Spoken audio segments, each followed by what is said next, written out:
பாபநாசத்திலிருந்து வருகை புரிந்திருக்கும் அண்ணாதுரை ஐயா அவங்களை அதாவது நிறைவு பேச்சாளராக பேச வருக வருகை என வரவேற்கிறோம். அகத்தியர் ஜோதிட வித்யாலயா அறக்கட்டளை சார்பிலும் ராதாகிருஷ்ணன் ஐயா சார்பிலும் வருக வருகை என வரவேற்கிறோம். திருநெல்வேலி மாவட்டத்தில் இருக்கும் பூடையார் சாஸ்தா பணிந்து வடநாடு சாது சிதம்பர சிவா ஐயா பாதம் பணிந்து அகத்தியர் ஜோதிட வித்யாலயா அறக்கட்டளை 23வது கருத்தரங்க ஜோதிட ஆண்டு விழா சிறப்பாக நடந்து கொண்டிருக்கிறது. அடியனுடைய சிறு கருத்தை இன்னைக்கு நம்ம பேச இருப்பது ஆகமி கிரகம். அது நிறைய சேனல்களில் நீங்கள் ஆகமி கிரகத்தை பற்றி கேள்விப்பட்டிருப்பீங்க. இந்த ஆகமி கிரகம் முதல்ல ஆகமி கிரகம் அப்படின்னா என்ன அப்படிங்கிறத ஒரு இது சொல்கிறேன். அதை நீங்கள் பாருங்கள். எல்லாருக்குமே ஜோதிட ஜென்ரல் நாலேஜ் இருக்கிறதுனால ஆகமி கிரகத்தை எப்படி பார்க்குறது அப்படிங்கிறத சொல்கிறேன். அதாவது கிரகங்கள் 9 கிரகம் இருக்கு இல்லையா? இந்த 9 கிரகங்களுக்கும் 3 சாரம் கொடுத்துருக்குறாங்க. இப்போ குருன்னு எடுத்துக்கிட்டிங்கன்னா புனர்பூசம், விசாகம், புரட்டாதி. அதுக்கப்புறம் சூரியன் எடுத்துக்கிட்டிங்கன்னா கார்த்திகை, உத்திரம், உத்திராடம்.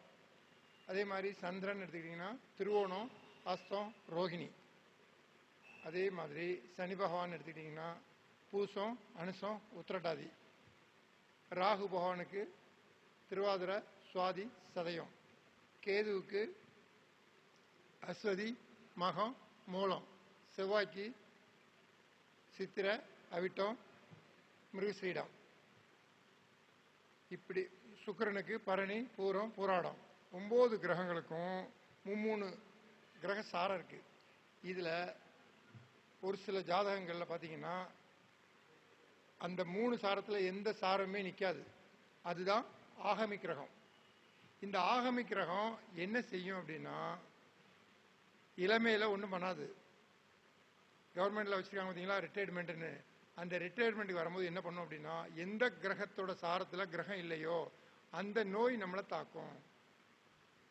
இதுதான் ரொம்ப இம்பார்ட்டன்ட். இது ஆகமி கிரகம் அதை பற்றி ஒன்றும் செய்யாது அப்படின்னே நினச்சிட்டு அவங்க பாட்டு போய்கிட்டே இருப்பாங்க. கடைசியில் பார்த்தீங்கன்னா அவங்க போய் செக் பண்ணுவாங்க, ஸ்கேன் எடுத்து பார்ப்பாங்க. ஸ்கேன் எடுத்து பார்க்கும்போது அங்கே ஒரு கம்ப்ளைண்ட் இருக்காது, நல்லா தான் சார் இருக்குது அப்படிம்பாங்க. ஆனால் அவருக்கு நடக்கிற தசாநாதனுக்கு எந்த கிரகமும் சாரம் கொடுத்துருக்காது. அது ஆகமி கிரகமாக இருக்கும். ஆகமி கிரகமாக இருந்தால் அந்த எந்த கிரகம் சாரம் கொடுக்கலையோ அந்த கிரகத்தோட நோய்க்கு ஜாதகர் ஆட்படுவார். அப்போ பாருங்கள், இப்போ நான் சமீபத்தில் ஒரு ஜாதகம் பார்த்தேன். 5 கிரகங்களில் சாரம் இல்லை.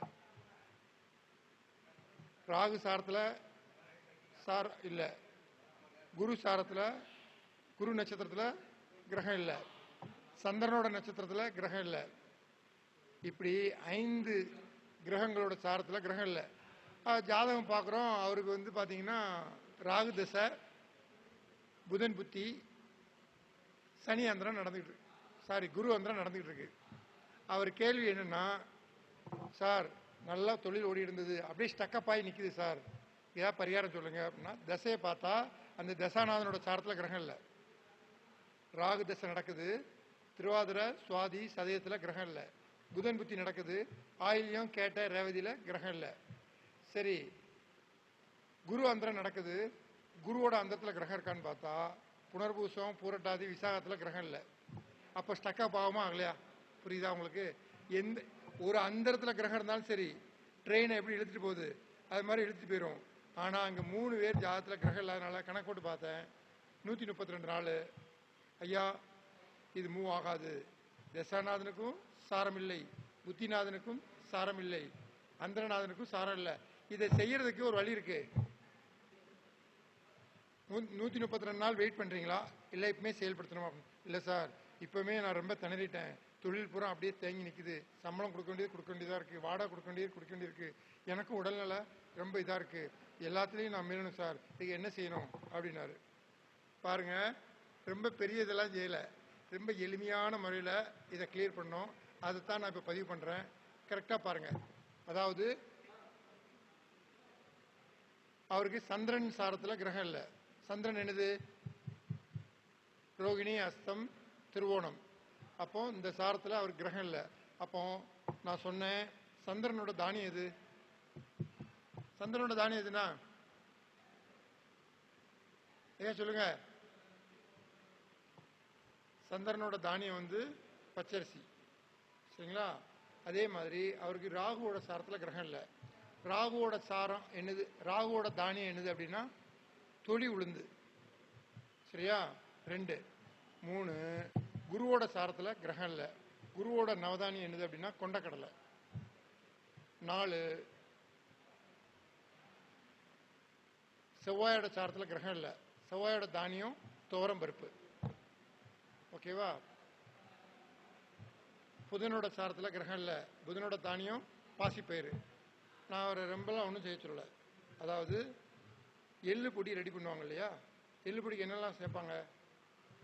ஒரு 1/4 கிலோ எள்ளு, ஒரு 15 மிளகாத்தை, கொஞ்சம் புளி, அப்புறம் கொஞ்சம் வெள்ளைப்பூடு, உப்பு, இதை தனித்தனியாக வறுத்து மிக்சியில் போட்டு அடிச்சிருவாங்க.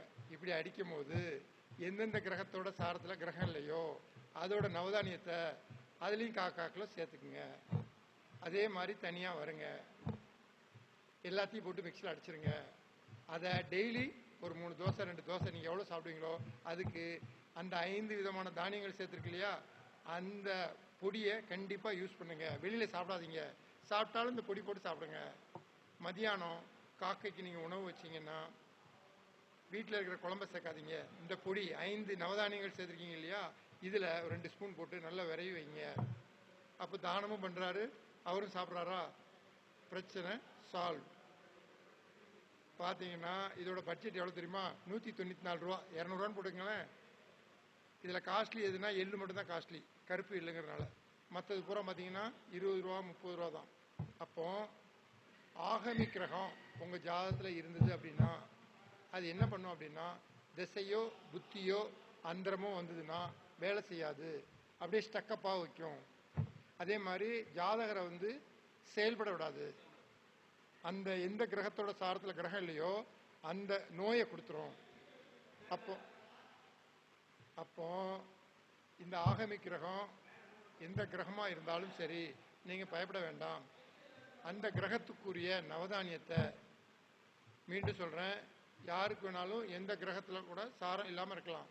எந்த கிரகம் சாரம் இல்லாமல் இருக்கோ அதுதான் ஆகமி கிரகம். அந்த ஆகமி கிரகத்தோட நவதானியத்தை சரியளவு எடுத்து மிளகாப்பொடி மாதிரி ஒரு பொடியாக ரெடி பண்ணி உங்கள் உணவோட சேர்த்துக்கிடுங்க. சேர்த்துக்கிட்டிங்கன்னா ஃபஸ்ட்டு நோய் வராது.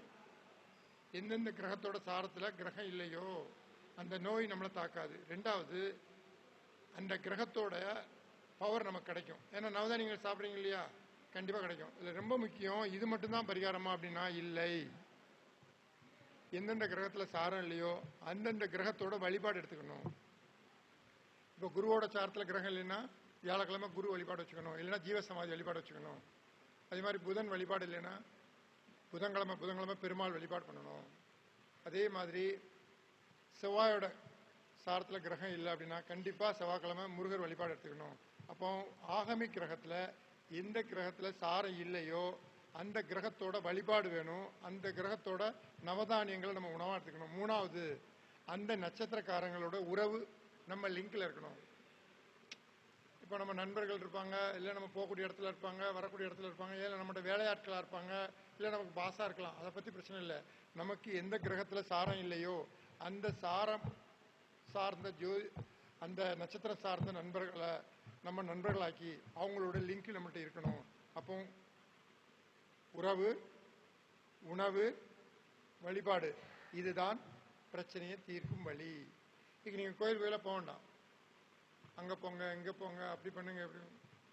டெய்லி உணவு எடுத்துக்கிறீங்க நவதானியத்தை, அது மாதிரி டெய்லி வழிபாடு எடுத்துக்கங்க. இந்த 5 கிரகத்தில் எந்த கிரகம் உங்களுக்கு இல்லையோ அந்த கிரகத்தோட காரகத்துவம் உள்ள கோயிலுக்கு சென்று கண்டிப்பாக வழிபாடு பண்ணுங்க. அதே மாதிரி அந்த கிரகத்தோட நட்சத்திரம் உறவுல நல்ல ஒரு லிங்க் வச்சுக்கோங்க. அப்போ அந்த ஆகமி கிரகத்தை நீங்கள் பெரிய லெவலில் ஜெயிக்கலாம். அப்படி இல்லை அப்படின்னா, இப்போ நான் சொன்னேன் இல்லையா, ஒருத்தருக்கு ராகு தசை நடக்குது, புதன் புத்தி நடக்குது, குரு அந்தரம் நடக்குது. இந்த குரு அந்தரம் முடிகிற வரை அது ஸ்டக்கப் ஆகி கிடக்குது. ஏன் அப்படின்னா ராகு சாரம் கொடுக்கல, புதன் சாரத்தில் கிரகம் இல்லை, அதே மாதிரி அந்திரநாதன் குரு சாரத்துலேயும் கிரகம் இல்லை, சனி சாரத்தில் கிரகம் இருக்கு. சனி சாரம் வரதுக்கு 132 நாள் இருக்கு. அது வரை இவர் வெயிட் பண்ணார்னா இவர் தொழில் என்ன ஆகும், இவர் வாடகை என்ன ஆகும், இவர் வாழ்க்கை என்ன ஆகும், உடல்நிலை வேற சரியில்லை. அப்போ இத்தனை பிரச்சனைகளையும் இந்த ஆகமி கிரகம் கொடுக்குதா? நம்ம இங்க இருக்கிற பிரச்சனையை விட்டுட்டு எங்கெங்கேயோ பிரச்சனை தேடிட்டு இருக்கோம். அவ பிரச்சனை பார்த்தா சரியாயிருமா, அந்த பரிகாரம் என்ன பண்ணணும்?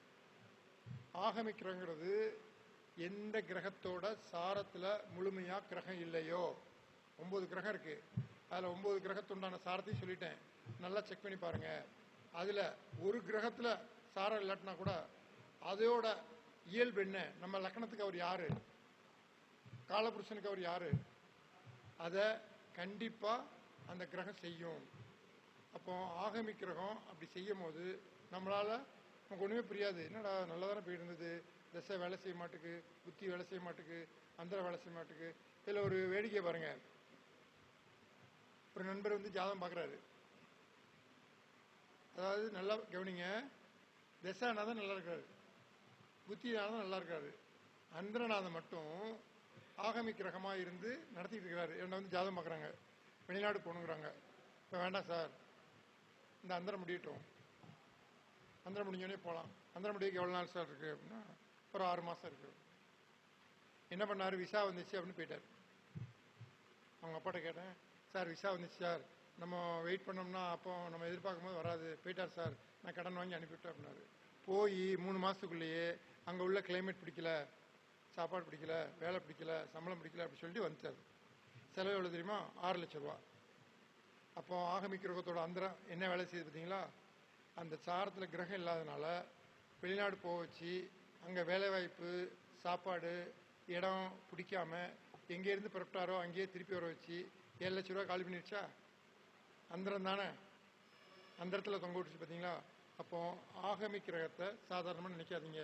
அதே மாதிரி ஒரு பரீட்சை அட்டன் பண்ண போறாரு, ஆகமி கிரகம் அந்தரமோ புத்தியோ தசமோ நடக்கு அப்படின்னா எவ்வளோ ப்ரில்லியண்டாக இருந்தாலும் சரி தோக்கடிச்சிரும். இதுக்காக நான் அந்த பரீட்சை எழுத வேண்டாம்னு சொல்லலை, அதுக்குண்டான உணவு எடுத்துக்கங்க, அதுக்குண்டான நட்சத்திரங்களோட லிங்கில் இருங்க, அந்த கோயிலில் வழிபாடு பண்ணுங்க, இவ்வளோதான். நீங்கள் எல்லாத்துலேயுமே ஜெயிக்கலாம். ஒரு எலெக்ஷனில் போட்டிடுறாரு, இப்போ எலெக்ஷன் டைம். எனக்கு தெரிஞ்ச ஒரு நண்பருக்கு, அவருக்கு தசாநாதன் நல்லா இருக்கு, புத்திநாதன் எனக்கு ஆகமி கிரகம் இல்லை.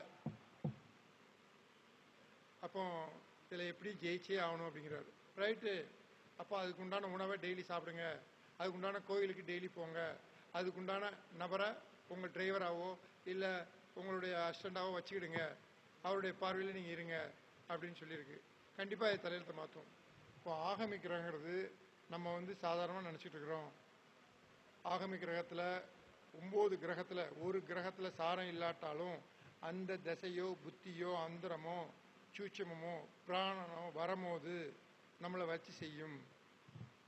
தயவு செய்து ஆகமி கிரகம் என்னங்கிறத உங்கள் ஜாதகத்தில் செக் பண்ணிக்கங்க. 9 கிரகத்தில் எந்த கிரகத்தில் முழுமையாக சாரம் கொடுக்கவில்லை, அதுதான் ஆகமி கிரகம். இந்த ஆகமி கிரகம் என்ன பண்ணும் அப்படின்னா, ஃபஸ்ட்டு நம்ம உடல்நிலையில் கை வைக்கும். எந்த கிரகத்தில் சாரம் இல்லையோ அது எப்போ வைக்கும்னா அந்த தசை புத்தி அந்தரம் பிராணம் சூட்சமத்தில் தான் வைக்கும், சும்மாலாம் வைக்காது. ஜாதகத்தில் கிரகம்னு ஒன்று இருந்து ஆகமி கிரகம் இருந்துச்சுன்னா ஆயிலிருந்து பிறந்ததுலேருந்து ஆயில் முழுக்க ப்ராப்ளம் பண்ணாது. அதோட ப்ரீட் எப்போ வருது, ஆகமி கிரகம் தசையோ புத்தியோ அந்தரமோ சூட்சமோ பிராணமோ வரும்போது தான் அதோட கம்ப்ளைண்ட் என்ன. இப்போ புதன்னா நரம்பு கம்ப்ளைண்ட்டு, சூரியன்னா இதயம், காலபுருஷனுக்கு 5 கூட வரலையா? அப்போ எந்தெந்த கிரகம், சனி பகவான்னா கால், எந்த கிரகத்தோட சாரத்தில் கிரகம் இல்லையோ ஆகமி கிரகமாக அது உருவெடுத்திருக்கோ அந்த கிரகத்தோடைய ஸ்பாட்டில் தான் கை வைக்கும், மற்ற டிபார்ட்மெண்ட்டில் அது கை வைக்கவே செய்யாது. அப்போ அதிலேருந்து நீங்கள் தப்பிக்கணும். இன்னைக்கு பாருங்கள், எவ்வளவோ மருத்துவம் எவ்வளவோ படிப்பு இதெல்லாம் படித்தாலும் இன்னைக்கும் தீர்க்க முடியாத ஒரு நோய் முட்டு வலி. இதுக்கு ஆகமி கிரகம்னு நான் சொல்ல மாட்டேன், அதுக்கு ஒரு மெயின் காரணம் இருக்குது. அது என்னென்னா 40 வயசுக்கு மேலே வந்து ரத்தம் வந்து எக்ஸ்க்ரூஷன் ஆகாது. இந்த வயசாக ஆக ரத்தம் வந்து அந்த சீரோட்டம் கிடைக்காதனால எங்கே ரத்தம் வந்து ஹெர்குலேஷன் ஆகலையோ அங்கே வலி எடுத்து ஆரம்பிச்சிடும். அதுக்கு என்ன தீர்வு அப்படின்னா, முருங்கைக்கீரை இருக்கு இல்லையா, முருங்கைக்கீரையில் அந்த கீரையை உருவுறீங்க இல்லையா, உருவிட்டு அந்த நரம்பு இருக்கு இல்லையா, அந்த நரம்பில் சூப் வச்சு சாப்பிடணும். கீரை இல்லை, கீரையை உருவிட்டு அதில் இருக்கிற நரம்பு. ஒரு திருப்பி சாப்பிட்டா போகாது, ஒரு 10 திருப்பி சாப்பிடணும். எந்த வேலையுமே நம்ம மக்கள்கிட்ட என்னென்னா, ஒரே ஒரு திருப்பி போய் செஞ்சால் உடனே சரியாயிருமா அப்படின்னு பார்க்குறாங்க. சரி, இதுதான் ஆகமி கிரகத்தோட அமைப்பு. ஆகமி கிரகங்கிறதுல 9 கிரகத்தில் எந்த கிரகத்தில் சாரம் இல்லாட்டாலும் சரி, அந்த உணவை நவதானியத்தை எடுத்துக்கங்க, அந்த நட்சத்திரத்தோ உறவு லிங்கில் வச்சுக்கோங்க. அதே மாதிரி அந்த தெய்வத்தோட வழிபாடு எடுத்துக்கங்க. ஆகமி கிரகத்தை முழுமையாக நீங்கள் ஜெயிக்கலாம். எத்தனை கிரகத்தில் சாரம் இல்லாட்டாலும் சரி. சில பேருக்கு 5ல் இருக்காது, 6ல் இருக்காது. நான் என்ன சொல்றேன்னா, ஒரு கிரகம் இல்லாட்டினாலும் சரி, அந்த ஒரு கிரகத்தில் இருக்குது பிரச்சனை இல்லை, அந்த திசை வந்தால் தான் பிரச்சனை. அது திசையோ புத்தியோ அந்தரமாக வச்சுச்சுன்னா நம்மளை ஸ்டக்கப் பண்ணிடும், லாக் பண்ணும், நோயை கொடுத்துரும். நம்ம முதல்ல செயல்பாடை செய்யக்கூடாது. நீங்கள் எவ்வளவு சாதிக்கணும்னு நினைக்கிறீங்களோ நோயை கொடுத்துட்டுனா நீங்கள் எங்கே செயல்பாடு பண்ண. தயவு செய்து ஆகமி கிரகத்தை ஃபாலோ பண்ணுங்க. அப்புறம் சிறப்பு, இன்னைக்கு எல்லாருமே தொழிலில் ஜெயிக்கணும், தொழிலில் ஜெயிக்கணும், தொழிலில் ஜெயிக்கணும் அப்படின்னு நினைக்கிறீங்க. தொழிலில் ஜெயிக்கலாம், ரொம்ப ஈஸியான மெத்தட் தான் சொல்கிறேன், கேட்டால் கேளுங்க. உங்கள் லக்கணத்துக்கு 10 கூடையவர் யாருன்னு பாருங்கள். யாராக இருந்தாலும் சரி, 10 கூடிய கிரகம் ஒருத்தர் இருக்க முடியா, அந்த கிரகத்தோட நவதானியம் இருக்கு இல்லையா, அந்த நவதானியத்தை இரவு ஊற போடுங்க. அந்த ஊற போட்ட தண்ணியை ஒரு பாட்டிலில் ஊற்றி அந்த தண்ணியை கொண்டு போய் வேப்ப மரத்துக்கு காலையில் ஊற்றிடுங்க. இந்த நவதானியம் இருக்கு இல்லையா, அந்த நவதானியத்தை நாட்டு சக்கரை கலந்து பசுமாட்டு கொடுத்துருங்க. இது ரொம்ப கஷ்டமா? இலகுவான பரிகாரம். யார் யாருக்கு 10 கூடையவர் எதுன்னு பார்த்துக்குங்க. அந்த நவதானியத்தை ஒரு 1/4 கிலோ வாங்க. பருப்புனா 35 ரூபா தான், இல்லை 32 ரூபா தான். எள்ளு மட்டும் தான் காஸ்ட்லி, 96 ரூபா வரும், கருப்பு எள்ளுனா. அப்போ யாருக்கு 10 கூடை, இதில் ஒரு சூச்சமாக இருக்கு, நல்லா கேட்டுக்குங்க. இது ஒரு ஃபார்முலா, ரொம்ப சிறப்பாக ஜெயிக்கிறதுக்கு ஒரு ஃபார்முலா இருக்கு. எப்படின்னா, காலபுருஷனுக்கு 10 கூடைய நவதானியம் என்னது, நம்ம ராசிக்கு 10 கூடைய நவதானியம் என்னது, நம்ம லக்கணத்துக்கு 10 கூடைய நவதானியம் என்னது. இந்த 3ஐயும் 1/4 கிலோ வாங்கி ஊற போட்டு தண்ணியை கொண்டு போய் வேப்ப மரத்துக்கு ஊற்றிட்டு இந்த நவதானியங்களில் நாட்டு சக்கரை கலந்து பசுமாட்டு கொடுத்தா, அப்போ 10 கூடையவரை இயக்குறீங்களா, எங்கே இருந்தாலும் சரி நமக்கு வாய்ப்பு வந்துடும். இது ஒரு இலகுவான பரிகாரம் தான். அவனை பாரு, இவனை பாரு, அத்தனை லட்சம் செலவழி, இத்தனை லட்சம் செலவழி. இருந்த இடத்துல இருந்தே நீங்கள் உங்கள் தொழிலில் எந்த அளவுக்கு எஃபோர்ட் போட முடியுமோ போடுங்க, ஜெயிக்கலாம். கரெக்டாக எடுக்கீங்களா, இவ்வளோதான், சரியா? அப்புறம் தொழிலில் ஜெயிக்கலாம். அப்புறம் இன்னொன்று, கிரகங்கள் எங்கே இருந்தால் நீங்கள் அதை எப்படி வழிபாடு பண்ணால் ஜெயிக்கலாம் அப்படிங்கிறது ஒரு இது தரேன், கரெக்டாக பார்த்து செய்யுங்க. தர்ம திரிகோணம் எல்லாருக்கும் ஓரளவுக்கு இப்போ தெரியுது, ஜோதிடம் எல்லாருக்குமே. இப்போ தர்ம திரிகோணம் எது அப்படின்னா, மேசம், சிம்மம், தனுசு. நல்லா கேட்டுக்குங்க. இதில் எந்த கிரகம் இருந்தாலும், மேசத்துலேயோ சிம்மத்திலேயோ தனுசுலையோ எந்த வேணா, மாந்தி இருக்கட்டும், கேது இருக்கட்டும், ராகு இருக்கட்டும், பிரச்சனை இல்லை. 3லையும் கிரகம் இருந்தா கோடீஸ்வரன். ஆனால் அது இயக்கணும், அது இயக்காம கோடீஸ்வரன். எனக்கு தான் கிரகம் இருக்கு அப்படின்னு சொல்லுவார்ல டெல்லி கணேசு. நானும் தான் 6 திருப்பு குளிக்கிறேன், 3 திருப்பு பூஜை பண்ணுறேன், எனக்கு காளிகாம்பாள் வரல, பாபாக்கு மட்டும் எப்படி காட்சி கொடுத்தாரு. இப்போ எல்லாருக்கும் இருக்கும். இது ஆக்டிவேஷன் பண்ணுறது எப்படி, நல்லா கவனிங்க. மேசத்தில் எந்த கிரகம் அமர்ந்தாலும் சரி, செவ்வாய்க்கிழமை திருச்செந்தூர் வழிபாடு எடுத்துக்கணும், மாற்றி கும்பிட்டீங்கன்னா வேலை செய்யாது. சிம்மத்தில் என்ன கிரகம் இருந்தாலும் சரி, ஞாயிற்றுக்கிழமை திருவண்ணாமலை கிரிவலம் எடுத்துக்கணும். தனுசில் என்ன கிரகம் இருந்தாலும் சரி, பழமையான சிவாலயத்துக்கு போக வேண்டும் வியாழக்கிழமை. இந்த 3 இடத்துல கிரகம் இருந்து இந்த 3 எவர் சரியா செய்கிறார்களோ கோடீஸ்வரன் தான். பெரிய உச்சத்துக்கு போயிடுறாரு. ஆனால் என்னன்னா, கொடுமை, கிரகம் இருக்கும், செயல்பாடு இருக்காது. செயல்பாடு இருக்கும், அவர்கிட்ட கிரகம் இருக்காது. இதுதான் லாக்கு.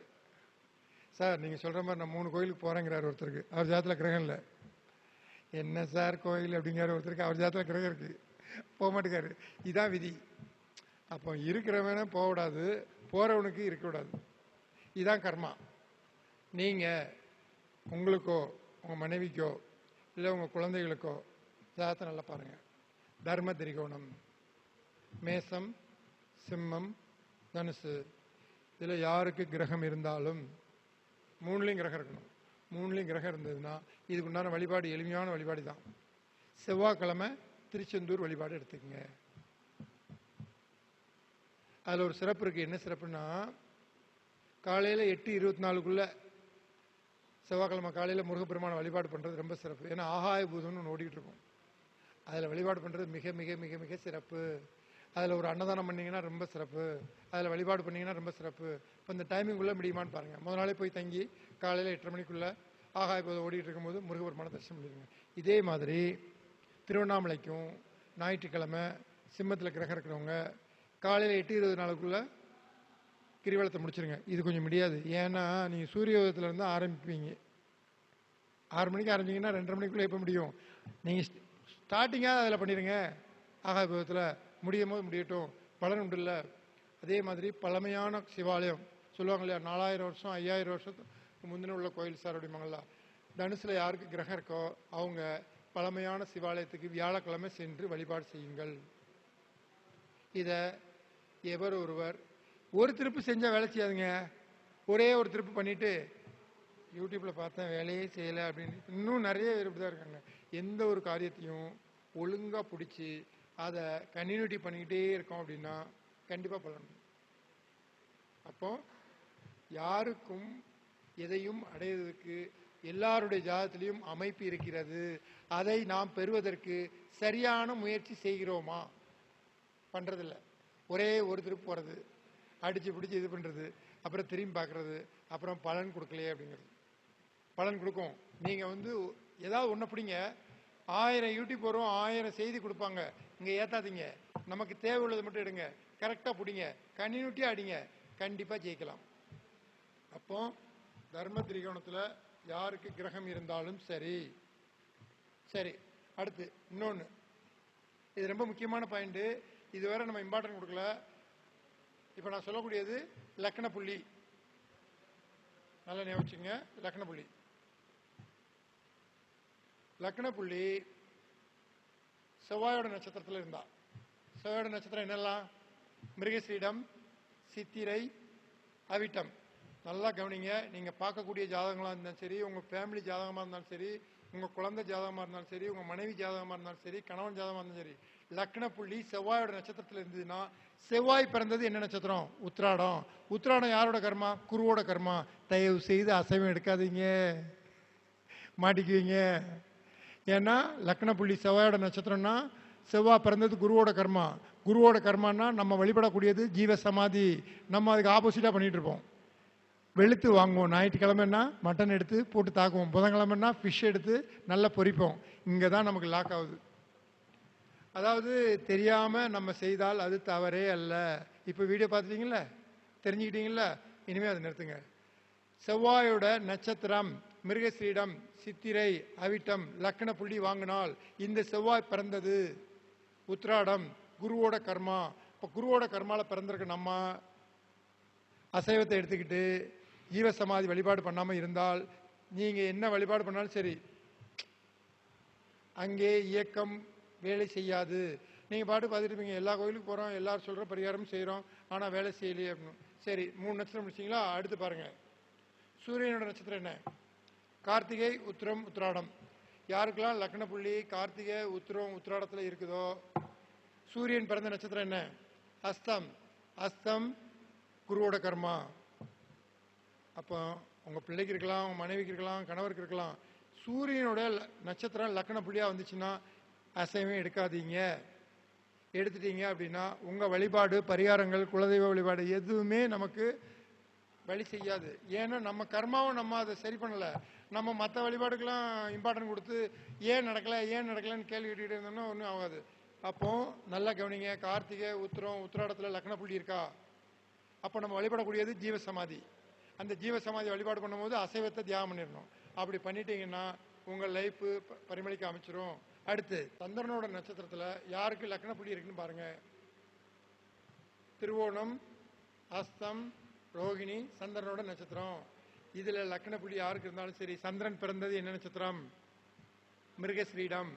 அது குருவோட கர்மா. அசைவம் எடுத்துட்டு நீங்கள் என்ன வழிபாடு பண்ணாலும் சரி, எத்தனை புண்ணிய நதியில் குளித்தாலும் சரி, காசிக்கு போனான்னு சொன்னாலும் சரி, ராமேஸ்வரம் போனான்னு சொன்னாலும் சரி, அசைவத்தை சாப்பிட்டீங்கன்னா அங்கே வேலையே செய்யாது.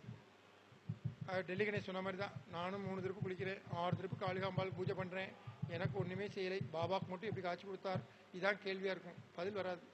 அப்போ நல்லா ஞாபகிங்க. இது ரொம்ப பெருசாக சொன்னால் 9 கிரகங்களுக்கு சொன்னால் அவங்களால ஞாபகத்துக்கு வைக்க முடியாது.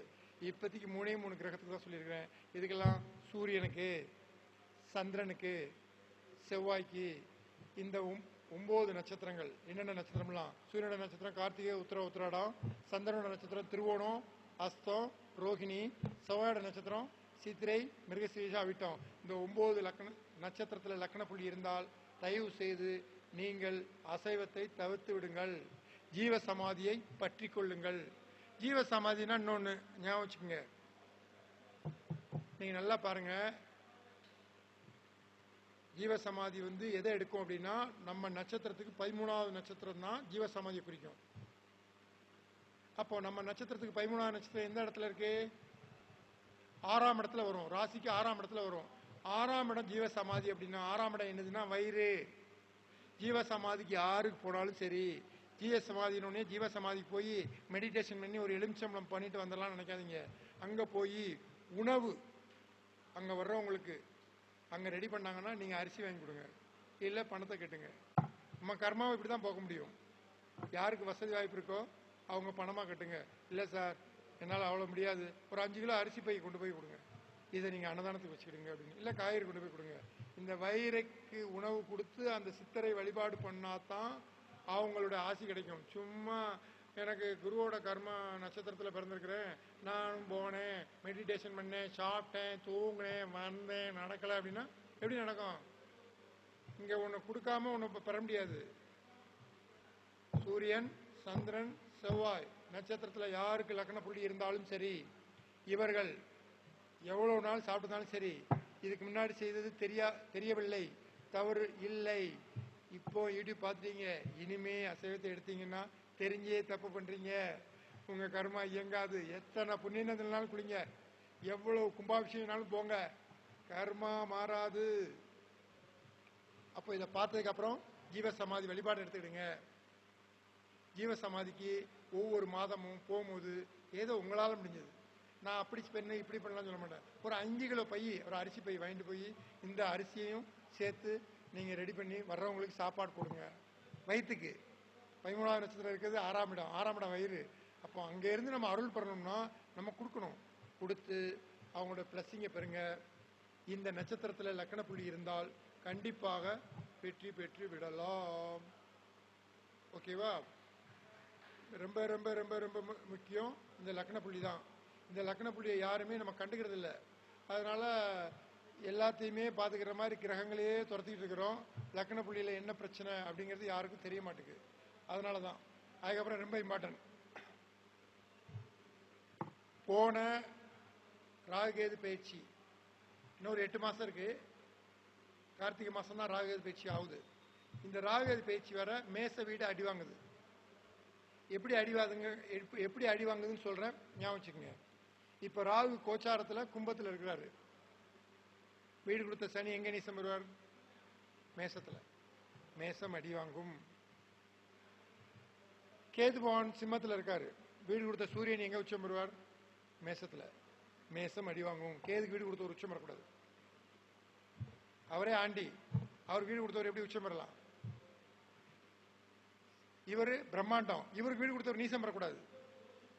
பிரம்மாண்டத்துக்கு வீடு கொடுத்தவர் நீசம் பெற்றாரு, பரதேசிக்கு வீடு கொடுத்தவர் உச்சம் பெற்றாரு.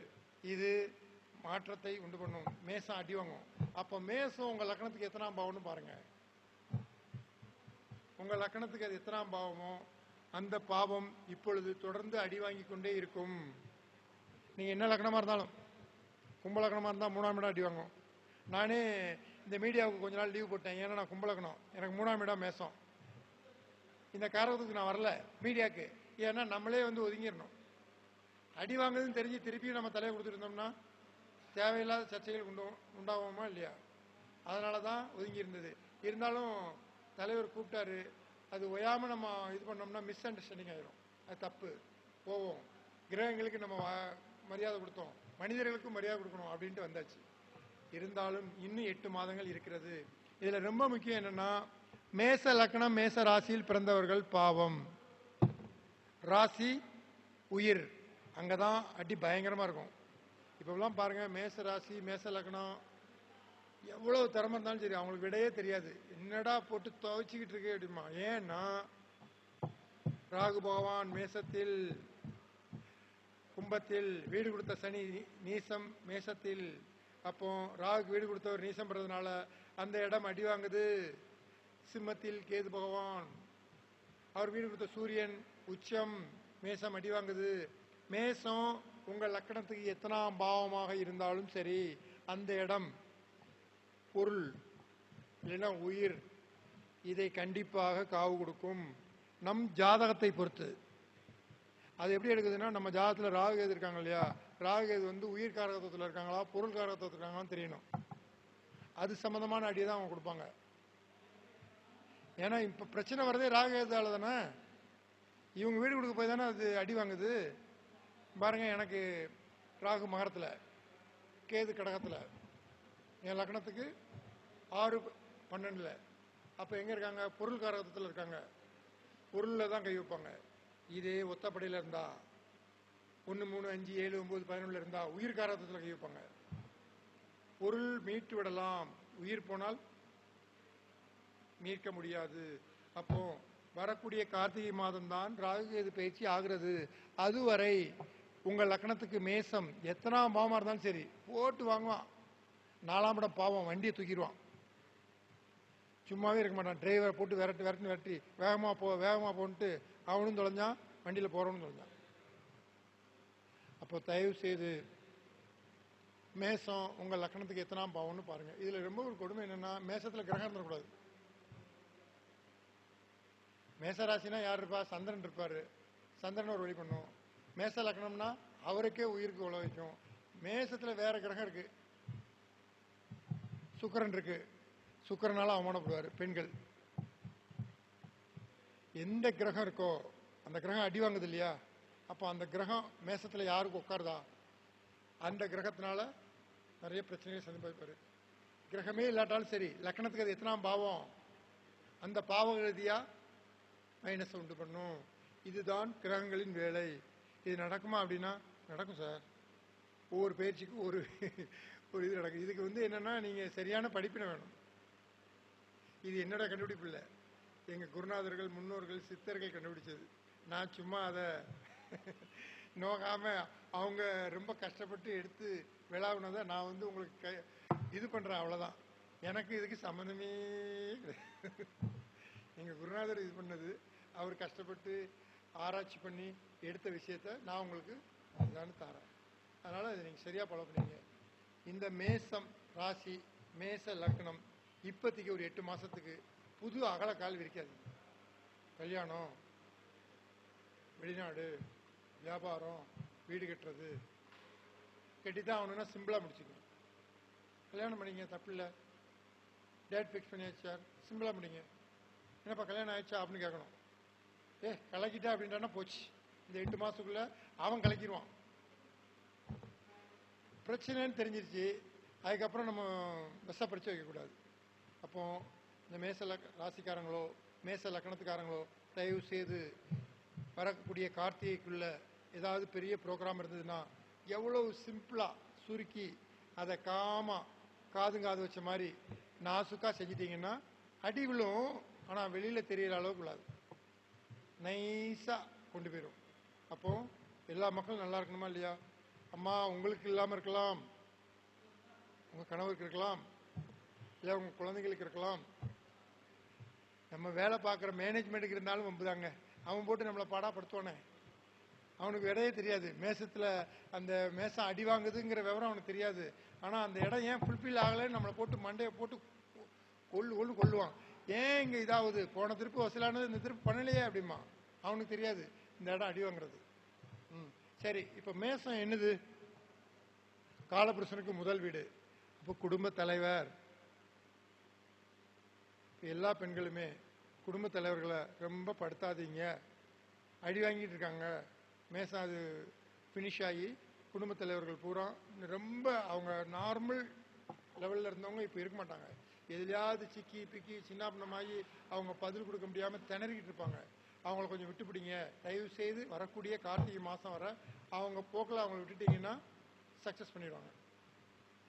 மேசராசி, மேச லக்னம், இந்த காரகத்துவம் உள்ளவங்க திடீர் இந்த கார்த்திகைக்குள்ள காதலிச்சேன், கல்யாணம் பண்ணேன், தொழில் ஆரம்பித்தேன், வீடு கட்டினேன், கடன் வாங்கினேன்னு மாட்டிக்காதீங்க. இந்த 8 மாதத்துக்குள்ள தான் நம்மளை சிக்க வைக்கும். அதுக்கப்புறம் வாழ்க்கை பூரா நம்மளை அள வைக்கும். தயவு செய்து மேசம் உங்கள் லக்கணத்துக்கு எத்தனாம் பாவமாக இருந்தாலும் சரி, நீங்கள் நினைப்பீங்க 3ஆம் இடம் தானே, சகோதரன் தானே, நமக்கு என்ன அப்படின்னு. 3ஆம் இடம் தைரியம், வீரியம். 3ஆம் இடம் விருத்தி. 3ஆம் இடம் கம்யூனிகேஷன். எத்தனை இடம் வருது பாருங்க. ஒரு இடம் ஒரு பாவகம்னு வரும்போது அதை சுற்றி சுற்றி சுற்றி சுற்றி சுற்றி அடிப்பான். புரியுதா? சரி, நெக்ஸ்ட். அடுத்து ஒருத்தருக்கு சூரியன் 3ல் இருக்குன்னா தயவு செய்து அவர்களிடம் மோதாதீர்கள். அவர் ஜெயித்து விடுவார். அவரை சாதாரணமாக இட போடாதீர்கள். நீங்கள் ஒரு பிரச்சனைக்கு போகிறீங்க, ஒருத்தருக்கு சூரியன் 3ல் இருக்காரு, அவருக்கு உங்களுக்கு ஒரு கருத்து வேறுபாடு அப்படின்னா நான் சுக்கா ஒதுங்கிருங்க, அவர்கிட்ட சவால் விடாதீங்க. ஏன்னா அவர் தான் ஜெயிப்பார், நம்மளை தோக்கடிச்சிருவாரு. இது லக்னத்துக்கு 3ல் சூரியன் இருந்தால் மட்டும் இல்லை. சூரியன் இருந்த இடத்துக்கு 11ஆம் இடம் நமக்கு வெற்றியை கொடுக்கும். எனக்கு சூரியன் 2ல், 2ஆம் இடத்துக்கு 11ஆம் இடம் எது? 12ஆம் இடம். அப்போ நல்ல தூக்கம், வெளிநாடு போனால் நல்ல வருமானம், கட்டில் இன்பம், வயசு ஆக ஆக முன்னேற்றம். அப்போ 12ஆம் இடம் எப்பவுமே ஜாதகருக்கு சிறப்பாக இருக்கும். இதே மாதிரி உங்களுக்கு சூரியன் எங்க இருக்கு, அதுல இருந்து 11ஆம் இடம் எதுன்னு பாருங்க. அந்த இடம் ஒவ்வொரு ஜாதகத்திலையும் ஒரு வெற்றியை கொடுக்கும். கணக்கை கரெக்டாக பார்க்கணும். மாற்றி பார்த்துட்டீங்கன்னா நான் பொறுப்பு இல்லை. பிறக்கும் போது சூரியன் ஒரு இடத்துல இருப்பார். அந்த இடத்துக்கு 11ஆம் இடம் அவருக்கு வாழ்நாள் ஃபுல்லாக ஒரு வெற்றி உண்டு. நான் பங்குனி மாதம் பிறவி, என்னுடைய லக்னம் கும்ப லக்னம். அப்போ 2ல் இருக்கிறதா, 2ல் இருந்து 2க்கு 11ஆம் இடம் எது? மகரம். அங்கே தான் எனக்கு ராகு இருந்து தசை நடத்திக்கிட்டு இருக்கு. இந்த ராகுக்கு ஃபுல் செக்யூரிட்டி சூரிய பகவான் தான். ஏன்னா சூரியனுக்கு அவர் 11ஆம் வரார், அந்த இடத்துல ராகு இருந்து தசை நடத்துறார். ராகு செமையா இருக்கும். எங்கள் குருநாதர் வாக்குது, நன்றாக தான் இருக்கிறது. அதனால தான் உங்கள்கிட்ட பேசிக்கிட்டு இருக்கிறேன். அப்போ இதே மாதிரி உங்கள் சூரியன் எங்கே இருக்கிறார் என்று பாருங்கள். அந்த சூரியனுக்கு 11ஆம் இடத்தில் எந்த கிரகம் இருக்கிறது, எந்த இடமாக வருகிறது, அது உங்கள் லக்னத்துக்கு எத்தனாம் பாவமாக வருகிறது, அதில் ஒரு வெற்றியை உங்களுக்கு வாழ்நாள் முழுவதும் கொடுத்து கொண்டே இருக்கும். நான் இதை ஒருத்தருக்கு செக் பண்ணி பார்த்தேன். என்ன செக் பண்ணேன்னா, ராகு திசை வந்தோடனே சூரியனுக்கு 11ஆம் இடம் வெற்றிங்கிறாங்க. சூரியனுக்கு 11ஆம் இடம் நமக்கு லக்னத்துக்கு 12ஆம் இடமா வருது. நான் எப்போவுமே பஸ்ஸில் போனேன்னா, ட்ரெயினில் போனேன்னா உட்காந்து தான் போவேன். இந்த ராகு திசை ஆரம்பித்து என்ன பண்ணேன்னா, ட்ரெயினில் போகும்போது பெர்த் எடுத்து அதில் போனேன். விடிஞ்சு இறங்குறதுக்குள்ளே அப்பாயின்மெண்ட் வரும். சூரியனுக்கு 11ஆம் இடம் வேலை செய்த, அப்போ உறங்குனா காசு வருது. எப்பா, ஏன்னா அது சூரியனுக்கு 11ஆம் இடம் லக்னத்துக்கு 12ஆம் இடமா வருது இல்லை, அதான பாயிண்ட். அப்போ 12ஆம் இடம் தானே பேசணும். 12ஆம் இடம் என்னது? தூக்கம். அப்போ ஒரு டிராவல் பண்ணோம்னா, தூங்கிட்டே பண்ணோம்னா காசு வருது. இதே மாதிரி தான் சூரியன் நமக்கு எங்கே இருக்காரோ அந்த இடத்துக்கு 11ஆம் இடம் வாழ்நாள் முழுவதும் வெற்றி உண்டு. ஒரு நாள் 2 நாள் அல்ல. அவர் தசா புத்தி அந்தரம் வரணும் அவசியம் அல்ல. அவர் இருக்கிற இடத்துக்கு 11ஆம் இடம் நமக்கு ஒரு வெற்றியை கொடுத்துக்கிட்டே இருப்பார். ஆமாம், அதில் உங்களுக்கு என்ன மாதம் பிறவி, அந்த மாதத்துக்கு அதில் ஒரு கிரகம் இருந்துச்சுன்னா ரொம்ப சிறப்பு. பாருங்கள், எனக்கு பங்குனி மாதம் பிறவி, மீனத்தில் சூரியன், மீனத்துக்கு 11ஆம் இடம் மகரம், மகரத்தில் தான் எனக்கு ராகு. ராகு திசை வந்ததுக்கு அப்புறம் தான் நான் மீடியாவுக்கு வந்தேன். புகழ், பணம் எல்லாம் இந்த திசையில தான். காரணம், சூரியன் இருக்கிற இடத்துக்கு 11ஆம் இடத்துல இருந்து திசை நடத்துது. அந்த இடம் இந்த திசை முடிகிற வரை ஃபுல் செக்யூரிட்டி சூரியன் தான் நமக்கு. குலதெய்வ வழிபாடு, குலதெய்வனாலே போக மாட்டேன். இந்த திசை வந்ததுலேருந்து குலதெய்வத்தை கெட்டியாக பிடிச்சிக்கிட்டேன். சூரியன்னா காலப்புருஷனுக்கு 5ஆம் இடம் இல்லையா, அது எப்படி இயக்குது பாருங்க நம்ம. அப்போ யார் ஒருவருக்கு சூரியன் இருக்கிற இடத்துக்கு 11ஆம் இடத்தை அவங்க லக்கணத்துக்கு எத்தனாம் பாகமாக வருதோ அந்த இடத்தில் மிகப்பெரிய வெற்றி உண்டு. அதை சரியாக இயக்குறீர்களா? எனக்கு 12ஆம் இடம் சொல்லிட்டேன். 12ஆம் இடம் என்னது? கட்டில் இன்பம், வெளியூர் பிரயாணம், சேமிப்பு. 12ஆம் இடம் சேமிப்பு. அதே மாதிரி 12ஆம் இடம் தூக்கம், ரொம்ப முக்கியம். நிம்மதி. எல்லாருமே 6, 8, 12 தூர்சாரம் நினைக்கிறோம். 12ஆம் இடம் தாங்க நிம்மதி. ஒரு ஜாதகத்தை பார்க்கும்போது 12 கட்டத்தையும் நம்ம பார்க்கும்போது எது இல்லையோ இருக்கோ அவனுக்கு நிம்மதி இருக்குன்னா நல்லா தூங்குவான். 12ஆம் இடம் சரியில்லைன்னு வைங்க, எல்லாருக்கும் சார் தூக்கமே வரமாட்டேங்குமா. இதை செக் பண்ணுறது எப்படின்னா, நான் ஏற்கனவே ஒரு இதில் பேசியிருக்கேன். ஒரு கிரகம் வந்து அந்த ஸ்தானத்துக்கு ரெட்டப்படையில் இருந்ததுன்னா வீக்காக இருக்கு, ஒத்தப்படையில் இருந்ததுன்னா பலமாக இருக்கு. இப்போ செவ்வாயோட வீடு மூலதிருவினோட இது மேசம். அப்போ மேசத்துக்கு பார்க்கும்போது செவ்வாய் 1, 3, 5, 7, 9, 11 இருக்காருன்னா பலத்தோடு இருக்கார். 2, 4, 6, 8, 12 இருந்தாருன்னா பலம் இழந்திருக்கிறார். ரெட்டப்படை போய் மாறிட்டார். அவரால் நன்மை செய்ய முடியாது. இதே மாதிரி தான் உங்கள் ஜாதகத்தில் எந்த கிரகம் சரி. இப்போ ஒரு ஜாதகம் எப்படி செயல்படுது, எந்த கிரகம் வலுவா இருக்கு அப்படிங்கிறத ஒரு ஃபார்முலா பார்ப்போம். 9 கிரகங்கள் இருக்கு. அதில் எந்த கிரகனாலும் உங்களுக்கு தசை நடத்தலாம், புத்தி நடத்தலாம், அந்தரம் நடத்தலாம். இப்போ தற்சமயம் ஓடிக்கிட்டு இருக்கிற தசை நமக்கு வெற்றிக்குரிய திசையா உங்களுக்கு எப்படி தெரியும்? முதல்ல அந்த ஜாதகத்தில் கேப்டன் நல்லா இருக்காங்களா, அது எப்படி தெரியும் உங்களுக்கு? ஏதோ ஒரு லக்னத்துல பிறந்திருப்பீங்க, அந்த லக்னாதிபதி 12 இடத்துல எங்கேயாவது உட்காந்துருப்பார்ல, அவர் எங்க வேணாலும் அமரட்டும். லக்னத்துக்கு 1, 3, 5, 7, 9, 11 இருந்தால் 12 பாவத்தையும் அனுபவிக்க பிறந்தவர். தேடி வராட்டாலும் இவர் தேடி போயிடுவாரு, சொந்தமாக்கிடுவாரு, வாழ்ந்துருவாரு, இவர் ஜென்ரேஷன் கொடுத்துருவாரு. இது அவங்க ஃபேமிலிலையும் தொடரணும், இந்த வெற்றி அவரோட நிற்கக்கூடாது அப்படின்னா இந்த லக்னாதிபதி இருந்த இடத்துக்கு நவாம்ச லக்னாதிபதி ஒத்தப்படையில் இருக்கணும். அவர் போய் ரெட்டப்படையில் மாறிட்டாருன்னா நவாம்சத்தில் இவரோட நின்றோம், அடுத்து ஃபேமிலி டிராவல் பண்ண முடியாது, வெற்றி தொடராது. அவர் பண்ணார்ப்பா, யாஜின்ஸோட முடிஞ்சது, பிரபுக்கெல்லாம் அந்த வாய்ப்பு இல்லை அப்படின்றான். லாக் எங்க இருக்கு? நவாம்சத்தில் இருக்கு. ஒத்தப்படங்கிறது வெற்றி ஸ்தானம். ராசியில இருந்தா மட்டும் போராது, ராசியில எங்கே லக்னாதிபதி இருக்கிறாரோ அந்த லக்னாதிபதியை நவாம்சத்தில் இருக்கிற லக்னாதிபதி கொண்டு போங்க. இதை ஒன்னா எடுத்து அங்கே இருக்கிறத எண்ணுங்க. ஒத்தப்படையில வந்துட்டால் லக்னாதிபதியை கெட்டியா பிடிச்சிக்கலாம் கடைசி வரைக்கும். அவங்க எத்தனை ஜென்ரேஷன் பண்ணாலும் சரி, அந்த நிறுவனம் அப்படியே டெவலப் ஆகி போய்கிட்டே இருக்கும். நீங்க பாருங்க, இன்னைக்கும் பாருங்க, 3 ஜென்ரேஷன் 4 ஜென்ரேஷன் சினிமா தியேட்டரு, கல்யாண மண்டபம், நல்ல பிரபலமான அரசியலாளர்களாக இருப்பாங்க. அவங்களாம் லக்னாதிபதி இருக்கும். சரி சார், இதான் கொடுப்பினியா, வேற ஏதாவது வாய்ப்பு இருக்கா? இறைவன் இன்னொரு வாய்ப்பு கொடுக்குறார்.